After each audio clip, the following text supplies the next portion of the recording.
One of the most important things about programming is managing your data. And in Java, you have to know specifically what type of data you're using. Java has these categories that it calls data types to help you understand specifically what kind of values can this data be. There's two categories of data types. Primitives, which are the most basic and simple types of data, things like simple numbers or letters or characters. And objects, which are things that Java has written or you're going to write, which sort of package a bunch of different things along with the data. For now, let's talk about primitives.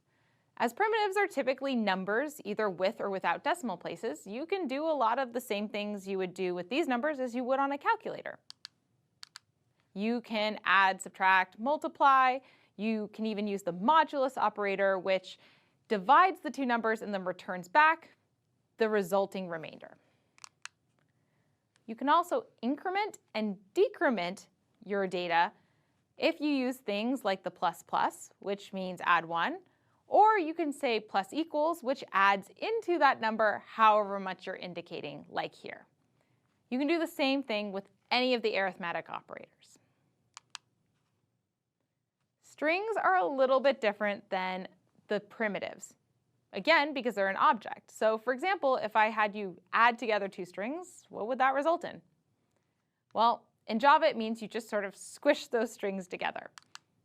This is called concatenation. And anytime you want to put two strings together, you need to have that plus sign between them. You can actually do a lot of pretty complex things with strings, and Java has done a lot of that work for you. Here are some of the different methods you can use to manipulate your strings. But really, you should go look up the API set, because I'm sure there's lots of different things you'll find ways to use. Now, because Java is so strict about its data types, it also has a very strict set of rules for what to do when two data types interact. Whenever an int and a double come up against each other, the result is always a double. Whenever a string comes up against anything else, the result is always a string. A string plus anything is a string. So because the computer moves from left to right, you've got to pay close attention, otherwise you can get some funny results. Other than from left to right, the computer basically follows PEMDAS. So it has an order of operations with multiplication, division, and modulus having the highest precedence and addition and subtraction having the lower precedence. You can also add parentheses to elevate something's precedence.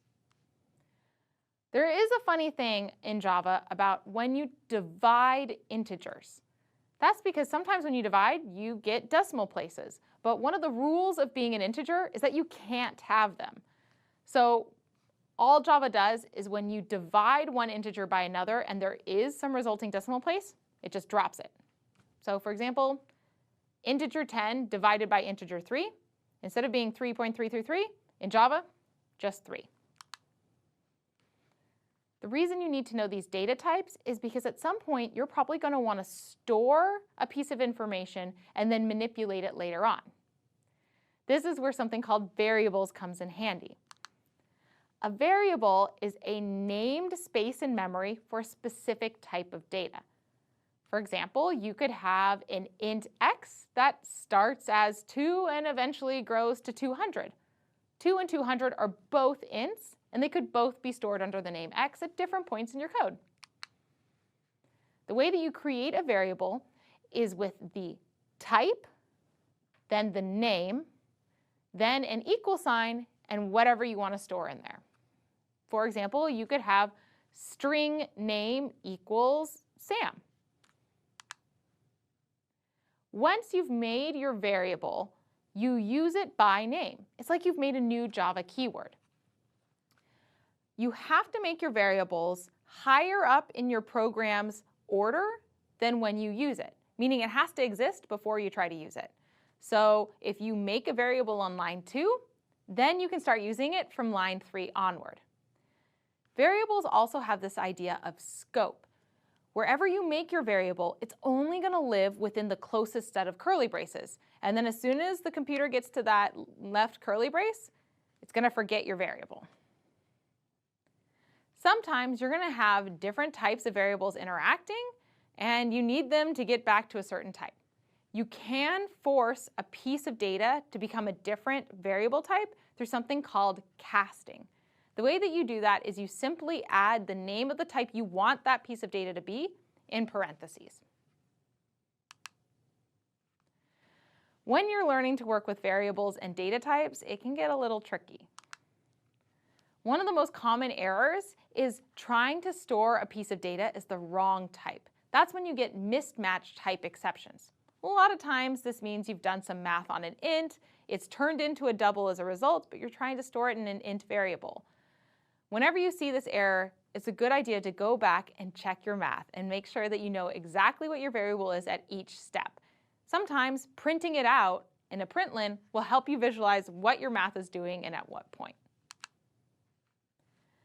A lot of times you're going to get the cannot find symbol exception. This means that whatever name you're using for your variable, the computer doesn't understand. The simplest reason is probably because you mistyped it, or maybe you used a different capitalization when you declared it and then from when you called it. The other reason could be because you declared it somewhere after you're trying to use it. Like maybe you forgot that you tried to use it up on line 2, but you didn't declare it until line 10. As far as the computer is concerned, that variable does not exist until after it's declared. Another common issue is forgetting the scope of your variable. Since your variable only lives within the closest set of curly braces, if you make it in one method and then try to use it in another method, the computer's not going to know what's going on. Remember, your variable only lives within a set of curly braces, so wherever you make it, that's where you got to use it. Variables are going to become a cornerstone of all your programming assignments, and it's important to make sure that you're using them, naming them, and moving between the data types well. But don't worry, no matter when you program, you're going to get lots of practice with variables.